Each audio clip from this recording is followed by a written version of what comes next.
Welcome to the third season of Heard Afros and Audio interview series. My guest today is Morgan Gray. How are you today? Hello, I'm great. I'm so excited to be here. I'm looking forward to this conversation. What inspired you to create Afrocentric Podcast, and how does its mission reflect your passion for empowering the Black community and challenging Eurocentric narratives? Oh, honey, that's a loaded question, but how do you eat an elephant one bite at a time, right? So, I am from Mississippi, and Mississippi is in so many ways a culture bed for Black history. So, I grew up engulfed in Black history. My junior year in college, I was running an organization at Mississippi State University named Ideal Woman, and it was during the pandemic, and we could no longer meet in person, right? And it was like about 100 girls, couldn't get them all in one room because of COVID restrictions. So we decided to do a podcast. Well, I was smoking a blunt one day with my friend, and I was trying to figure out how we was going to be able to get in contact with all the girls. And it was like the information kind of just hit me on top of my head. It was like, you should do a podcast. And I said, you know what? That's a good idea. So we did that. And after the year was over, I realized I had the gift of gab. And I was like, yeah, I really want something for myself. So for a whole year, I was just looking for inspiration. At the same time, I was getting a degree in history, and I am very intelligent. So it just kind of happened. I was in a relationship at the time, and I remember even talking to my ex about potential podcast ideas and stuff. But I'll never forget, it was the day that they overturned Roe versus Wade, and my nigga broke up with me.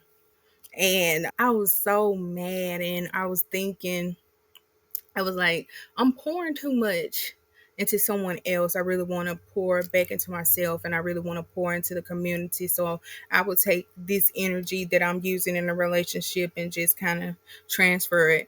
And again, another situation where I was smoking a blunt with a friend, different friend this time, and we were watching TV, and he looks at me, he's like, Morgan. I was on TikTok, and I found out about this word. Let me know if you ever heard. And I said, okay. He said, it's called Afrofuturism. And set up. And off the top of my head, I was able to recall the definition.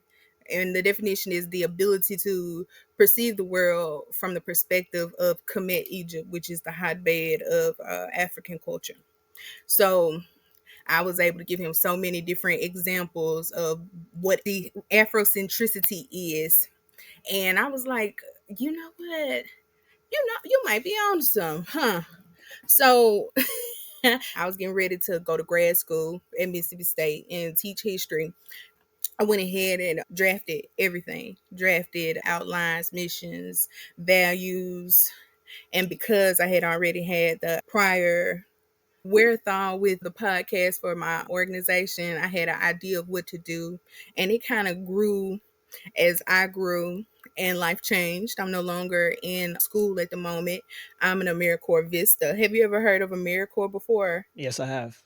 So essentially doing service for the government. So I relocated from Starkville, which is my hometown, to a very rural city in Mississippi that has limited economic funds. It's a food desert. So it's desolate. There's nothing here. So for me, they think I'm the prettiest girl here, and I completely agree. I love that. And I've been out here and just been working. So I've been also doing activism. So even before doing Afrocentric, I was an advocate. In 2020 is when I first started doing advocacy. I spoke at a protest for George Floyd, spoke in front of 3,000 people, and did a reenactment of George Floyd's last 9 minutes.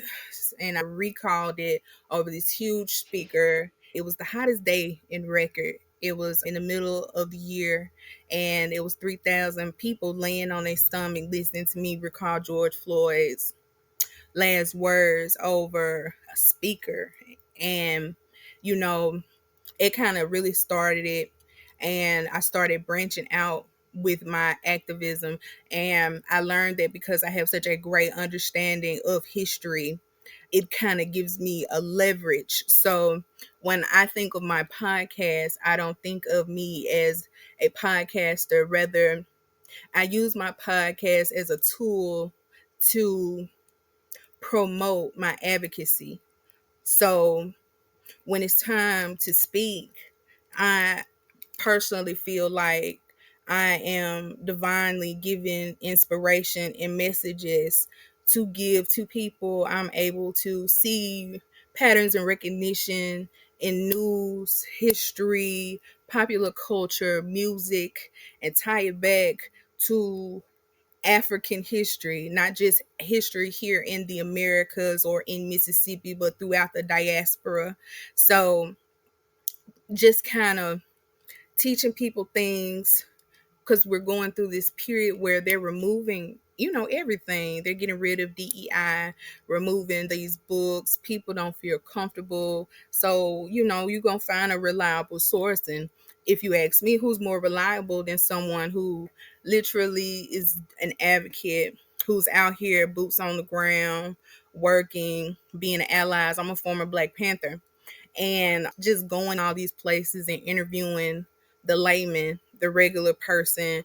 I'm not trying to follow up behind a politician or a big person, but someone who has a wealth of knowledge and a wealth of history in a very niche topic to help explain a very micro concept to a very large group of people. Wow. Thank you for that story. You did provide a lot of detail about who you are, why you're doing the work that you do, and I appreciate it so much. It's so genuine and organic the way that you show up.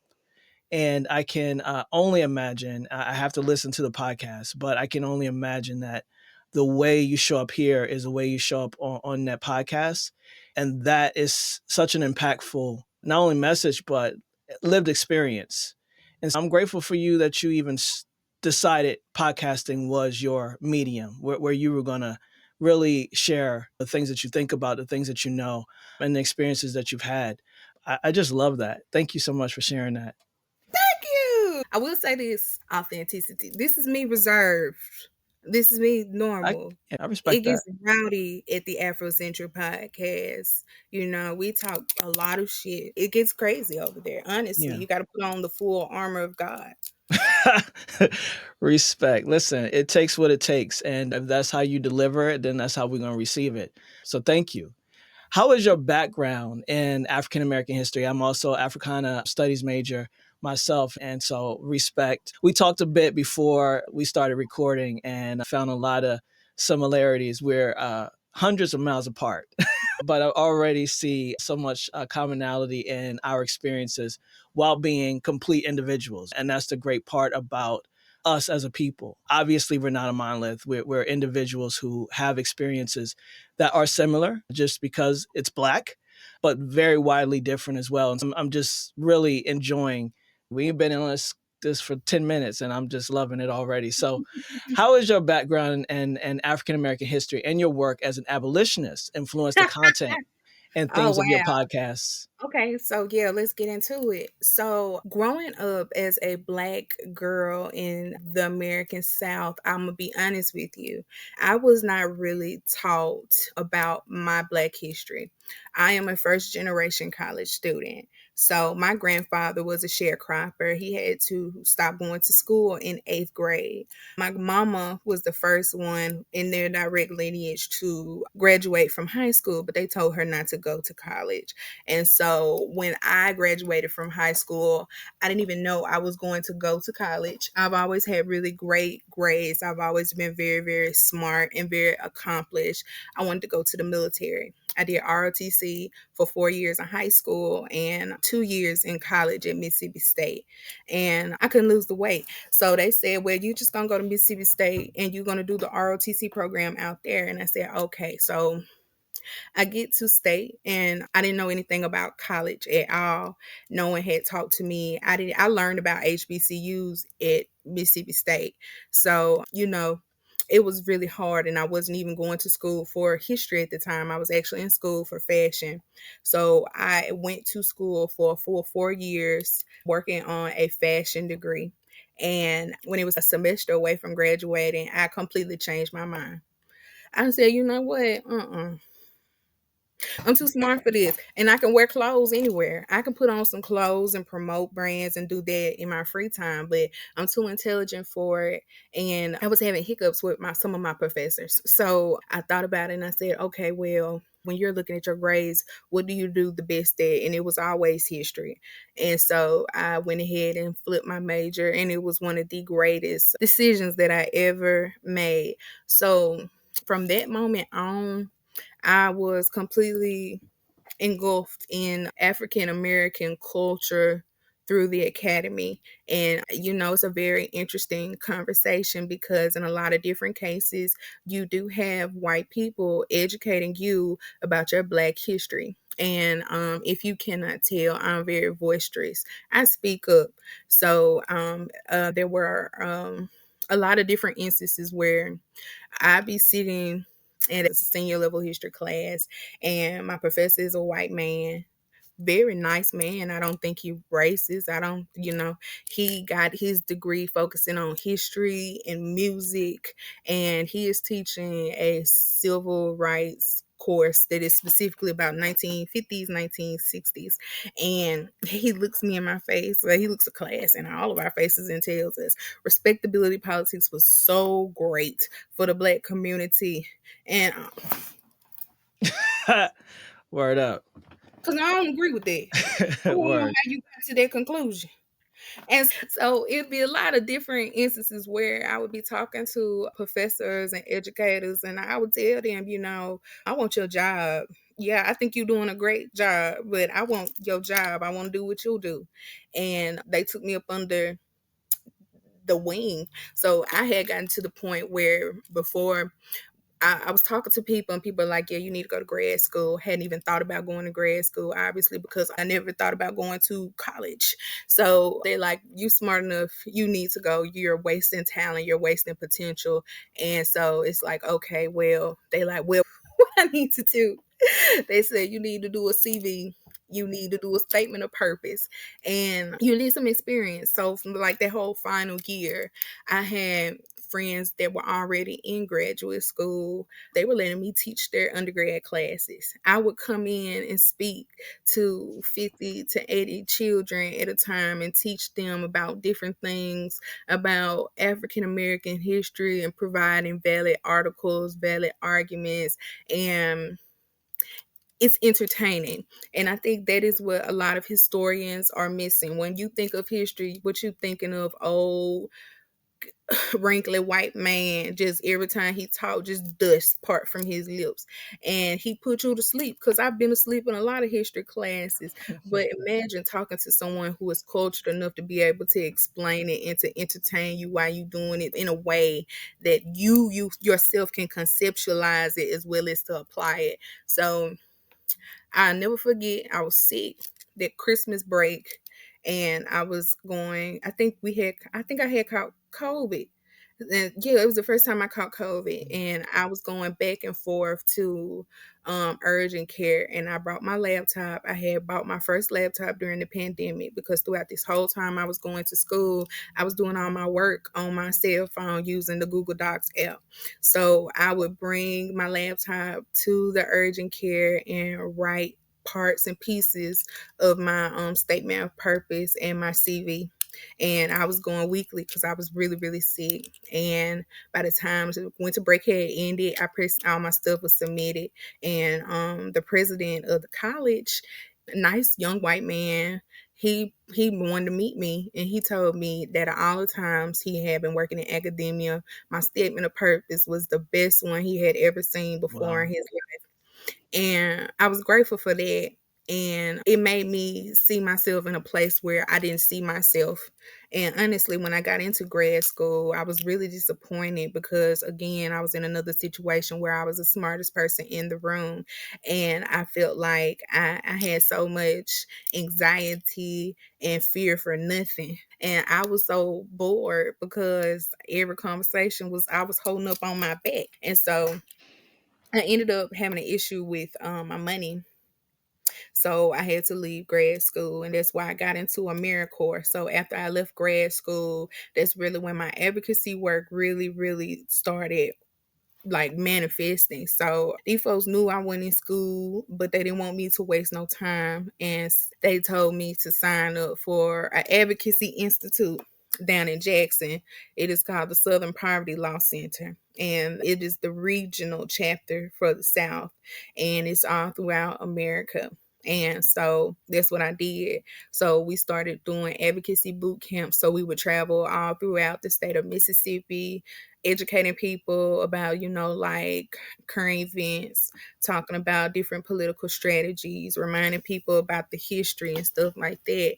And then we had a whole advocacy institute where about 30 of us were selected throughout the entire state to learn how to advocate and get our advocacy license through the Southern Poverty Law Center. So we sitting up there, I'm in the room of the creme de la creme. And it's not just people my age. It's people younger than me. It's people 70, 60 years old in this Advocacy Institute. And I'm the only one from my area because I was driving 2 hours back and forth from Starkville, Mississippi to Jackson, Mississippi. And I didn't have no car. My boyfriend was taking me. So every day I was working. Please Yeah, understand me. dedication. So at the end of the institute, I ended up winning $15,000 for my own personal grant, which was advocating against white supremacy. And then I won a personal $3,000 because I was one of the best in my advocacy institute. So they gave me the Beacon of Hope grant, which was $3,000. And so that really helped me get off my feet. And that is actually how I ended up moving here to Oklahoma to start working with the Mississippi Minority Farmers Alliance. So it was a blessing. I do want to acknowledge who you are and what you've done, because all of the things you said, and even when you were talking about getting your rides 2 hours, this is dedication. This is clarity on who you are and where you're going and what you want to do. And I respect that so much about your story, and to know that you're not just getting started, but we haven't even seen what Morgan Gray is going to be up to in a lot of ways. And that's exciting. I really deeply honor what you're talking about. So thank you for sharing that story. I believe that people are a possibility for others. And not only for the people that are around you and are experiencing this type of lifestyle with food deserts, concentrated poverty, all of these things where public policy and everything is against them, but there's still hope and there's still possibility. And it takes that vision and that dream, but not only that, the decision to execute. And so you did it. And I really appreciate you sharing that story. No, thank you. Thank Yeah, you. absolutely. So you shared that podcasting has transformed your life in profound ways. What has been the most unexpected lesson or experience since launching Afrocentric Podcast for you? I guess not expecting support from people I know. And I hate that because it's so sad to Mhm. say. But it's real. It is very real. And also I go through a lot of misogyny in Hmm. a lot of these spaces, Of whether course. it is in the advocacy space or in the podcasting space. And also because I am in Mississippi, people don't have access to technology, so there are not a lot of podcasters. Trying to encourage people to migrate to the podcasting space is a big issue I have too. When I started my podcast, people knew, like I just told you, we've been on this pro Black journey years before we even started the podcast, before it was a concept in our minds. We were boycotting. I was known for that. When it's like 2020 and everybody at home, or the year after, and you like, I'm gonna start a podcast, and people know you for that and they love you for that, you would just be like, oh yeah, well, I would assume a lot of people would want to listen to me talk about this because this is what we're talking about in our spaces. And I quickly learned that number one, them niggas didn't want to hear that 24/7, and number two, don't want to see you doing better than them. That's what I learned. Like, Hmm. one situation hurt me down to the core. One of the reasons why I'm so pro Black is because when I first got into college, I joined the Society of African American Studies at Mississippi State University. That is when I first heard a Black girl just speak this righteous pro-black fire off the dome. She just going crazy. And a lot of the stuff I have in my repertoire, I owe her for because I learned it from her. So I remember my first year podcast and I was looking for guests. A lot of people's telling me, Morgan, your mouth's too reckless. You're going to make me lose my job. One podcast interview, you're going to lose your whole career. Fucking around with Morgan. So what I used to do, I used to text people my podcast, the title, the link. I used to text people like how Fashion Nova send people text messages, some real ghetto. It just pop up. It's real cute. Baby, them folks got to texting me, unsubscribe. They thinking I'm an automatic message. And I'm sitting back here getting mad. I'm getting mad. And I say, you know what? I'm finna stop texting these folks because I'm finna lose every single one of my friends because these folks don't know no better. So with the girl, I would text her like weekly begging her to come speak on my podcast. We had great chemistry, great conversations. Shawty left me on red. And I like to piss people off. So I just kept it going. No. And then I find out years later, she's like, Morgan's podcast is too raunchy for me. And they like, when's the last time you heard it? Her sound has improved so much since her first year. It's crazy. So now my podcast is an award-winning podcast. It is an Congratulations. listen to podcast and it's a recognized podcast and they love my raunchy ass. So that is one of the most like heartbreaking things that I learned is that them folks don't fuck with you. Them folks is not your friends. Yeah, much like your professor said, respectability politics has worked and it doesn't work for us, but it becomes a mindset that keeps us stuck in a lot of situations that we might complain about but never do something about. Kudos to you for pushing through all of that because less stronger person with the self-image foundation that you have would have quit. That's enough for them to say, all right, nobody wants to hear from me, so I might as well stop. And you did not do that. And much respect for that because that's what it's meant to do is to knock us off our square and you stood on it. So I love it. You after my own heart for sure. They don't want us to show up. We exit stage left. That makes them happy. But we ain't doing that. You know what RuPaul say? Another person's opinion about me has nothing to do with me. None of my business. Oh, baby. I don't give a fuck about them. They don't see the vision. And it's not my job to communicate the vision that God showed me. All I can do is execute. And luckily for me, I got that drive and passion. I'm going to show my ass week after week after week, baby. Right on. So your voice has reached international audiences, creating connections across the diaspora. How does this global impact align with your vision for the podcast? I don't like it. I want my podcast to be a safe space for Black people. So when my numbers started growing in different African countries, it's like, yeah, that's lit, that's cool. But when Turkey and Siberia and Australia and the UK and Great Britain and all them get to tapping in, it's like, well, the diaspora's there too. Those, it's not them.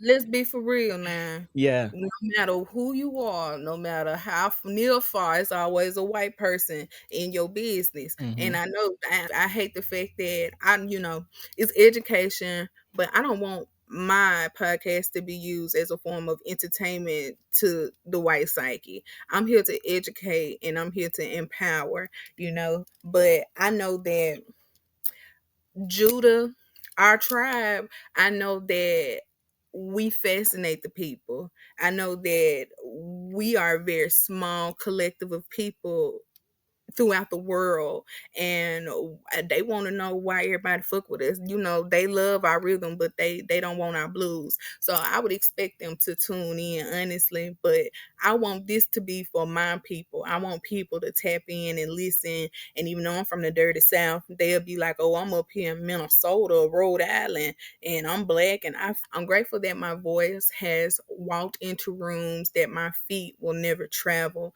I'm grateful that I'm able to commit command that type of audience over like accent barriers, language barriers from all places, and that people trust me with the knowledge and they trust, my judgment. And even if they don't completely agree with me, they value what I have to say. So I'm grateful for that always. Yeah. Yeah. What does receiving the Voice of Diaspora Award mean to you, and how has it validated the work you're doing? Oh, cause that mean them bitches see me. That what that mean. That what that mean right there. They see Yeah, it me. They does. see me. It means a lot to me. Like honestly, especially as a woman, you know, am I not supposed to be somewhere in somebody's kitchen barefoot pregnant? Making fried pork chops and giblet gravy? Is that not what I'm supposed to be doing? So I'm supposed to be somewhere shutting up. That was my intended purpose. Mm. So for someone, a group of people who are not even from America, because Jollof is located in Lagos, Nigeria. So for them to, out of all their podcasts, to say, yeah, we hear her. And I pissed them off. I know I pissed them off. And they say, not only do we feel her just for her group of people, but for everybody. She speaks for all of us. That is, what's the word where you feel verified? From Yeah, because I post on TikTok and white folks get up in my comments. They say, who let black people get a podcast? Or I be speaking before I had my podcast, I was talking like this, and niggas was telling me I was doing too much. So for those who have ears, let them hear. You know, real gonna recognize real regardless. So I just appreciate it. It did affirm me. And it's gonna put me on the map. And I know if I can get this one, ain't nothing else I can't get. Word up. Respect. Real, Yeah. real. Once you pass that idea of what's impossible, nothing else seems impossible, right? It's what's next? What's next? So, your advice is that your voice is your most powerful instrument of change. And you have mentioned in several different ways how a lot of people are not understanding of that opportunity with our own voices, our own expression, and advocacy. So, how do you encourage people who aren't ready to be with that? How do you encourage people to do that? For those who are timid and are afraid to speak, authenticity is key. The highest vibration is authenticity. Oftentimes people think that it's love or I don't know, sex or something. It's being yourself. So in whichever way you are, come and present yourself. When I was in a lot of history classes, there were a lot of white spaces, like white dominated, very proper white society spaces. And I came as I am. Mm. And I did. My professor would look at me and say, Morgan, you ready for class? I look at him, I say, yes, sir, I reckon. What you want me to do? I can't do nothing but be myself. And if I don't Mhm. do me, who gonna do, who gonna do it? Be yourself. I mean, shit, I wouldn't care too much about what somebody else has to say. Be mindful of what you're saying, because I don't know if people forgot, but words do hurt. Words do hold power. And sometimes not using words at all is more powerful than speaking. So learn to utilize the words that you have to say. Another thing, and it's because of the education, I've been hearing a lot of people saying I don't know enough words to be able to vocalize myself. And I was like, you don't know how to express yourself well because you don't know enough words. And because you don't have enough words in your vocabulary, you failing to communicate the best way you would like to. You need to read more, and you need to find a way to incorporate reading in your day-to-day movements. Not you like, you don't need to just read a book. You need to read a book and turn on the subtitles while you watching TV. And you need to be on Google using AI, looking up definition. Like, you need to read. Prepare yourself to be on whatever level that you want to be on. I always say it's okay to not know something. It's not okay to stay not knowing something once you're aware of the fact that you don't know it. Baby, you won't know what my favorite quote from Cam Newton. What is it? Don't be a dumb person with a smartphone in your hand. Yeah. Flip Razor, a good iPhone too. Like, if you got a phone, you got access to AI. If you got Mhm. access to AI, you ain't got no excuse. People are becoming so lazy. that you have to put that information in their hand. And because people have allowed, especially young boys, to kind of slide with this ignorance because they don't want to do it, they will choose not to learn it. And so they're so used to people hand feeding Hmm. them all Hmm. these different forms of information and stuff that they don't know how to go out and get it for themselves. A bitch like me, like you gonna complain, not you, but people, they will complain. I'm not the type of person that's gonna complain and just continue to complain. I'm gonna see the issue and I'm gonna look for a solution. Hmm. And people have the first part, they see the issue, but they don't know the next step is, okay, how do we fix that problem? Yeah. Looking ahead, what are your goals for the podcast and how do you see it continuing to inspire and connect listeners across the diaspora? Mm, I'm so excited about the direction of the Afrocentric Podcast. So we just won a $5,000 grant from Marshall's Accelerator Program. And we are also in the Business Accelerator Program. So for the next year, I will be learning different forms of skills to help boost my business. Awesome. So I plan on getting my LLC, getting my EIN, like really getting to the money for sure.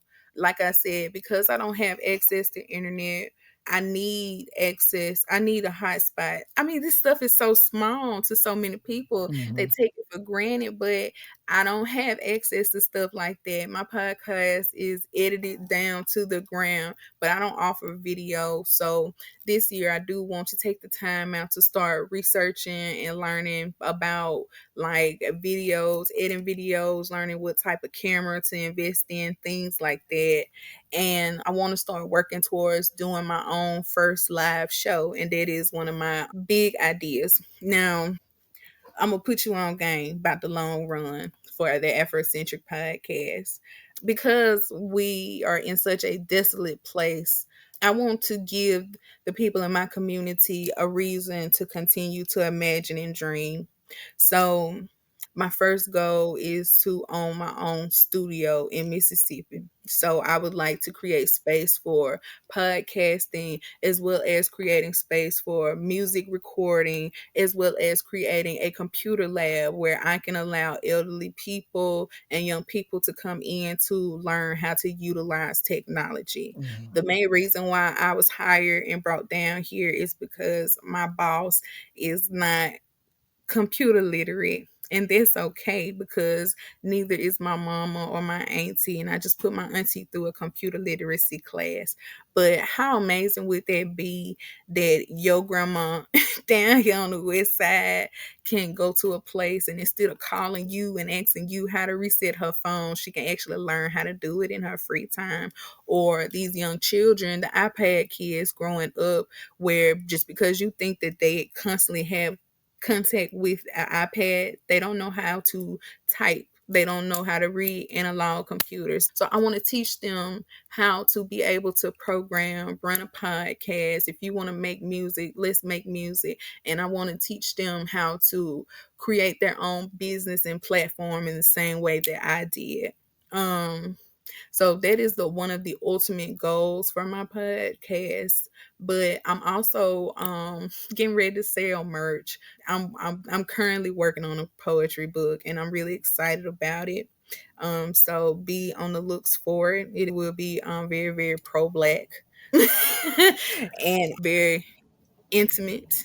I have a lot of ideas. I just want to focus on more exposure this year, really. Yeah, and congratulations on all of that success and the ambition that you have to do the work. And it's all about expansion and allowing yourself to expand into these other areas. It's all creative, right? It's all intelligent and intellect. And I say that it takes all of that, right, to be the person that you are. And so you lit me up. I'm so excited for what's coming for you and what you've already done. You've accomplished so much. Yeah, listen, it's these connections that we make that allows us the opportunity to know that each other exists, know what's happening in other places, right? This expands my worldview about what's going on in Mississippi. But not only mine, it's going to expand that of the listeners and the folks that watch this afterwards. And I'm just excited and grateful that you found this forum, this call, and filled it out. And here we are, because and it's important for what I do, which is the Afros and Audio Podcast Festival, that we are amplifying folks like you, because we are all just doing what we're called to do.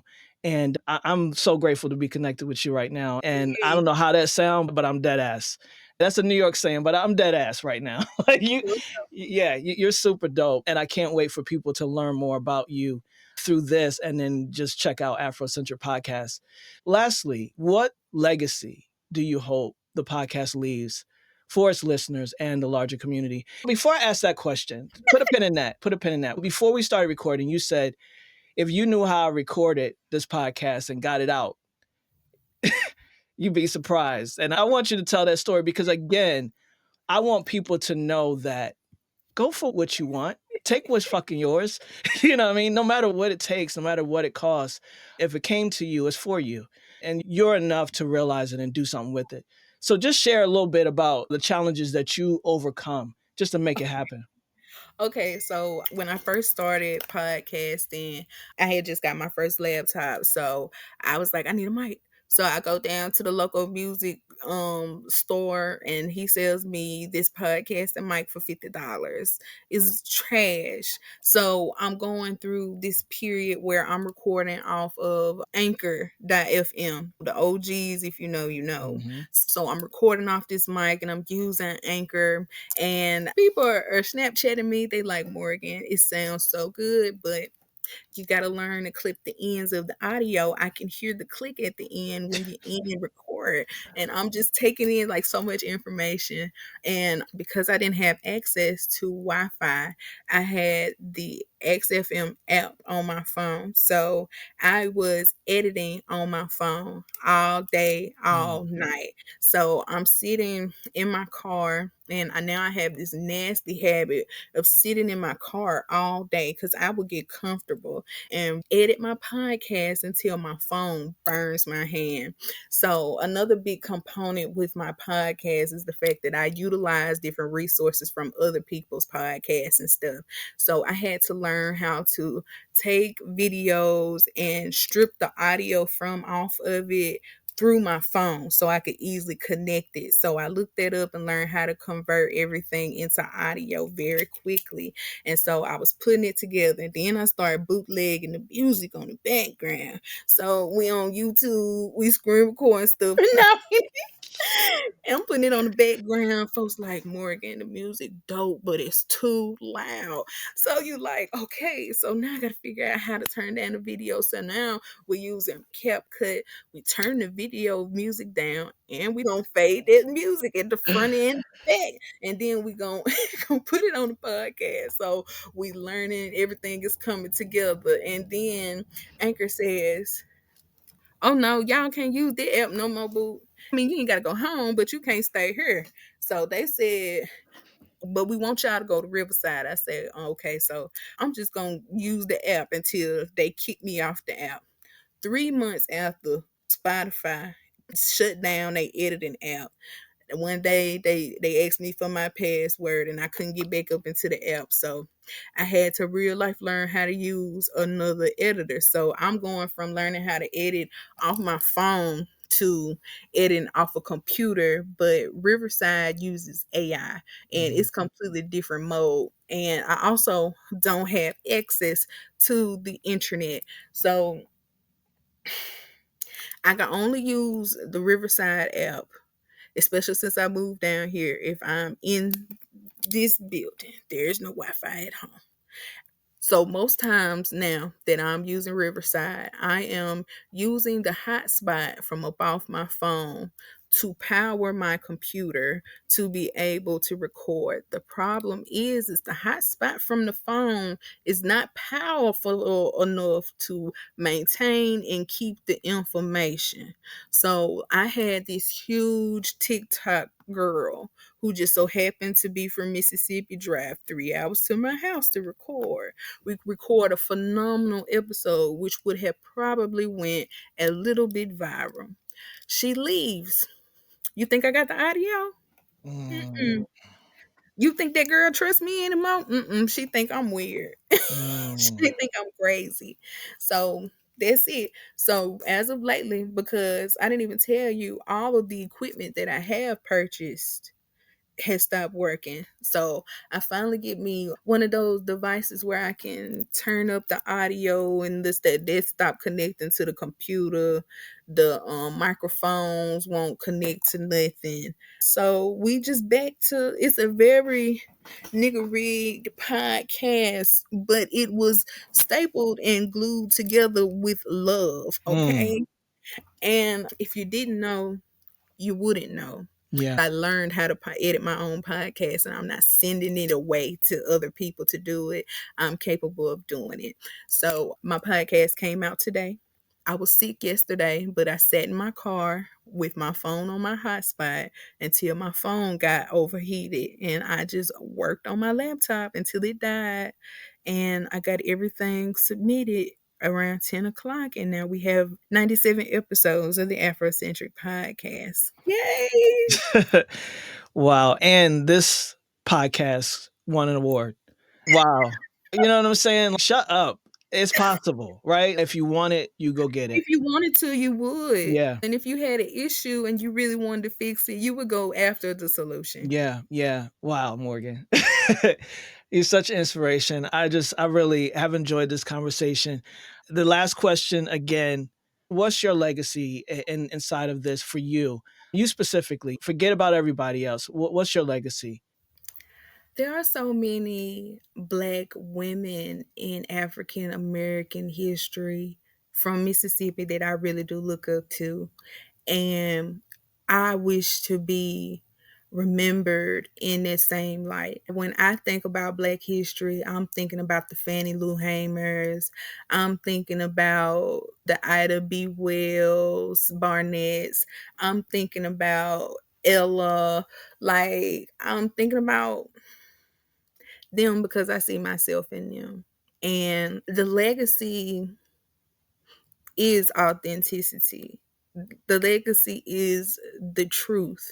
And I want people to know that this is a journey and it's not a linear journey.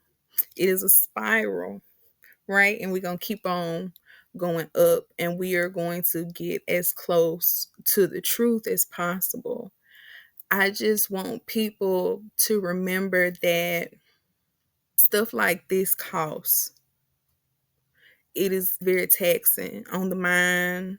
So it's taxing towards energy, but it's worth it. It is worth it to be able to immortalize our history in audio form. And even if something like happens to me, that part of me will remain in the ethers forever.